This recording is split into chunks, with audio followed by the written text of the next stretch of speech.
6 areas. We've got our 5th area now, which we'll perhaps touch on briefly because of time, but basically it's sort of gaps in coverage of this emergency response. So I've written recently on charities and a couple of pieces, and so I was interested to see how insolvent charities might be dealt with in the Act, if at all. And of course in the Lords it was highlighted that basically charitable companies are dealt with because they're companies, they're juristic persons, but the trusts, Acts of Parliament, Royal Charter charities aren't. So there's this kind of lacuna there, which is interesting. And of course it affects the choice of charity model at the beginning, but then obviously the end of how you're dealing with that whatever those public purposes are that you're trying to achieve. So an interesting point that we can debate, but there are other gaps as well. Personal insolvency until relatively recently didn't seem to have anything as well. Is anything that struck you, either of you, that you thought you might see, or that you're not surprised it wasn't there because of time and that sort of thing? Well, I mean, personal insolvency is the very huge gaping gap, it seems to me, in terms of the legislation thus far. I mean, I know that although there hasn't been formal legislation in place, the current crisis and the legislation that does exist as regards companies has informed to an extent certainly how I've approached personal cases that I've come across, because I do think that judges don't operate in a vacuum. They're humans which bring their own lived experience to a case. And I think in the middle of a coronavirus case, for instance, if there's an aggressive bankruptcy petition being pursued by, for instance, a corporate lender against an individual, who will no doubt be able to pray in aid of their current position, lots of COVID-related factors. Those are matters that, although from a legislation point of view aren't providing formal protection, certainly I think have perhaps affected how the court has responded. So it may well be that we've seen far lengthier adjournments of bankruptcy petitions than one would have seen prior to the crisis. So I think that the courts have perhaps responded in that way to an extent, but of course that is no substitute for formal protection, which avoids the debtor having to be faced with those proceedings in the middle of a crisis as it is. But I don't know if, John, if you were going to mention, I think there is some draft legislation that would affect the personal insolvency position in the offing. Yeah, so the debt respite scheme, breathing space moratorium, and mental health crisis moratorium, England and Wales regulations 2020. Don't ask me to repeat that long title. Are afoot. So yeah, they're. But I think a bit like the moratorium in the Part 26A provisions that we know are permanent amendments that perhaps, well, definitely a creature of pre-corona 2018 reform policy activity. Similarly, I think these moratorium on the personal side provisions have relatively long history, in that one of the effects of the corona crisis has been, of course, freeing up of legislative time to get some of these provisions in that we might not have otherwise seen for good 5 years at least, I suppose. So yeah, there seems to be some filling of the gap moves afoot, and I suppose that point about personal guarantees definitely affecting directors that then will need personal insolvency help, that kind of issue must mean they have to think about it, perhaps move away from director company focused reform towards personal reform. And there's been some discussion of whether or not that will be a single gateway, and then there'll be movements. It'll be interesting to see. Yeah. I mean, obviously we need to sort of study the detail of the regulations you just mentioned, but that's all about moratorium, isn't it? Which I suppose holds the fort until there's some more formal insolvency process. Yeah. But I think the sort of regime of IVAs and the other alternatives to IVAs in smaller cases has generally worked relatively well, hasn't it, over the last 20, 30 years? Yeah. So that you've got mechanisms, you mean, already in place? Yeah, there are the mechanisms already in place. I mean, there isn't a need for the equivalent of the Part 26A scheme. In the same way, is there? Yeah. I suppose in that sense you could argue, or we could argue, that personal insolvency, if there's major fundamental differences, one being that you can't kill a human at the end of their Well, exactly, insolvency process, yes. as opposed to striking off. But the other thing is that perhaps we're not. We don't really restructure in the same way, do we? IVAs are still terminal insolvency procedures. So we realise what can be realised, whilst keeping the person alive and able to carry on living, and realise what you can realise, and perhaps in that sense, like relief and rehabilitation is more. If it's the rescue equivalent, it's more prevalent. There's perhaps there's something for the corporate side to take from the personal side in that sense. On which point, I'll move to our final area then. So I was once lucky enough to watch Rosamund Pike play the part of Hedda Gabler in a theatre in Richmond. And she was excellent, as were Tim McInerney was also, I prefer him in Blackadder, but anyway, he's still pretty good in this as well. But of course I mention it because of the academic who's depicted, the husband of Hedda Gabler, Eilert Lovborg, where he's always future gazing, thinking about the future and what's happening. So if you were to be Lovborg for a bit and you were thinking about the future with the SIG Act, what's happened, and what we might see going forward, where Carly's already mentioned the Henry VIII clauses, what tinkering do you foresee, or what stuff do you think might happen to insolvency in the next sort of 4 or 5 years? Any thoughts on that? Well, I mean, this is where I think the tension actually between the more permanent reforms and the temporary reforms that we've seen in the Act is really exposed. So we've got the kind of general restructuring aims of the permanent reforms, which are obviously there to ensure the survival of as many corporate entities as possible. And at the minute, they're sat alongside the temporary provisions, which are currently seeking to just stop the bottom falling out of the economy while we get through the health crisis. How all that plays out when all those kind of temporary support mechanisms fall away and there is the necessary, the unavoidable economic downturn and crash that we are going to see after this is going to be really interesting, because that really will be a test of these rescue aims. And I suppose from that point of view, actually, one of the features of those aims, which is I assume, is to make the UK competitive in terms of a forum for rescue, particularly given the restructuring reforms that are ongoing in the EU. Will be interesting to see if that succeeds in its aim.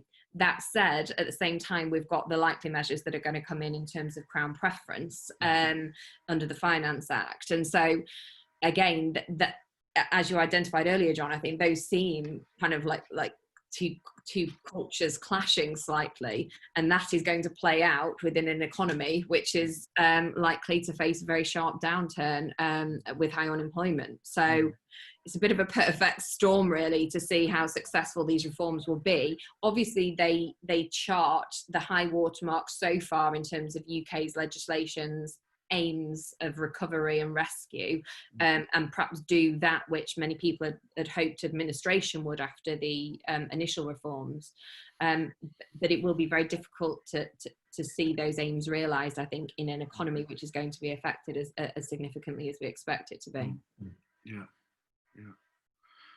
I think so far as what might happen in the future, I think it's going to be perhaps filling in the gaps, trying to correct some of the problems that emerge from the present legislation, and people will think of clever points on particular provisions which will cause problems as one goes on. One can foresee that.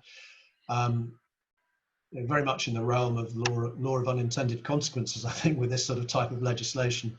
Until it actually gets up and running and is working, it's very difficult to predict precisely how it's going to operate. But I suspect there'll be some twist there, as there was, I think, as we discussed before, with administrations not working out as had been intended. We'll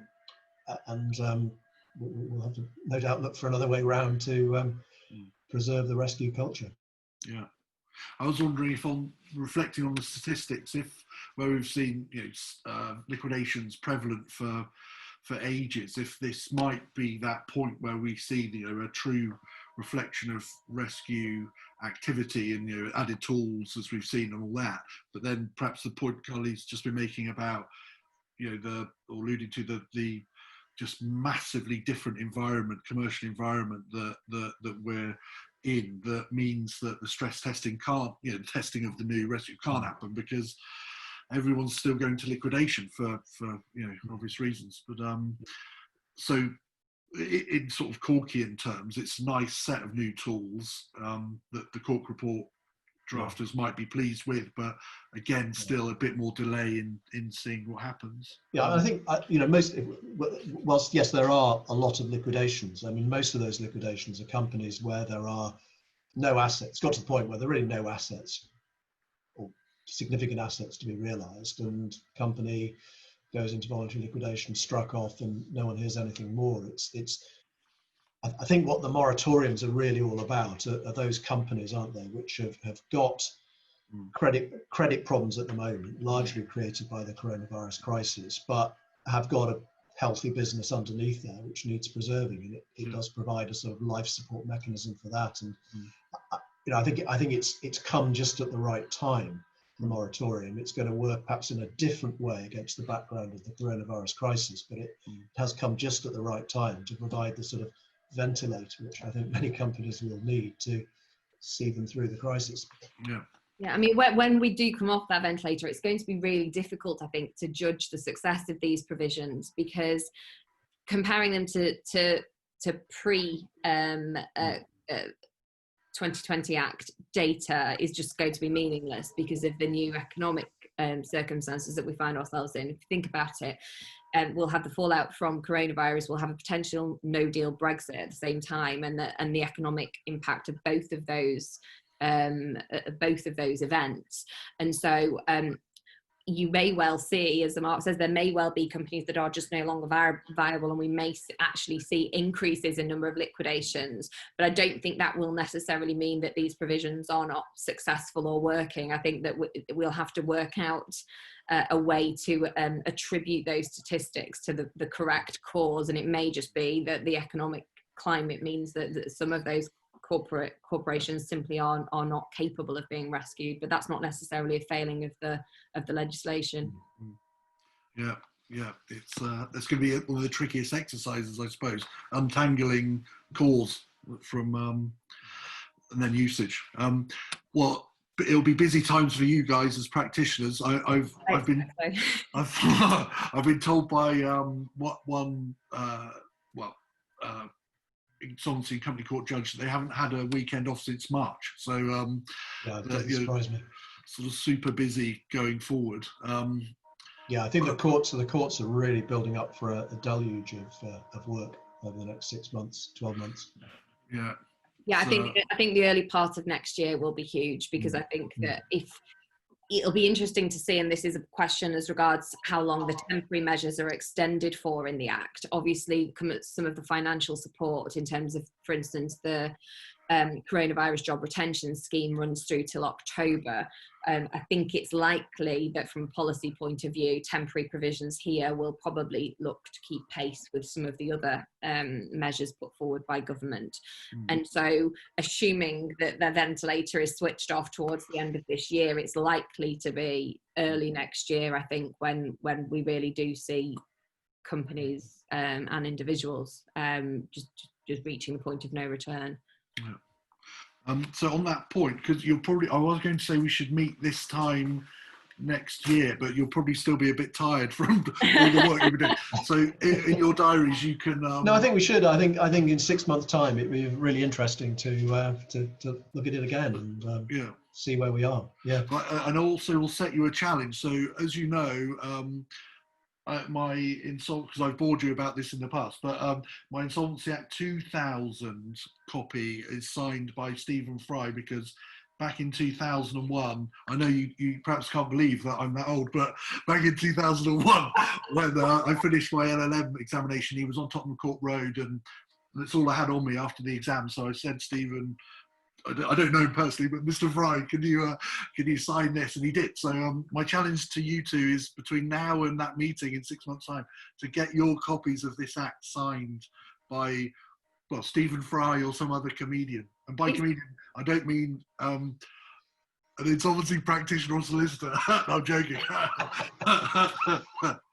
So is success going to be measured by the level of fame or notoriety of the said signatory? Exactly, yeah. Or we could nominate a judge. Who could be?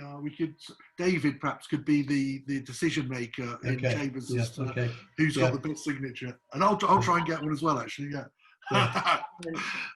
Okay, so we'll meet again then in about 6 months' time. We'll do another. We'll do that. Yeah, definitely. See where we are. 6 months' time, the legislation will probably have changed again, I imagine. So there might be some legislative changes to discuss, certainly. And then perhaps 6 months on from that, we will be seeing the real economic impact, I would have thought. Yeah.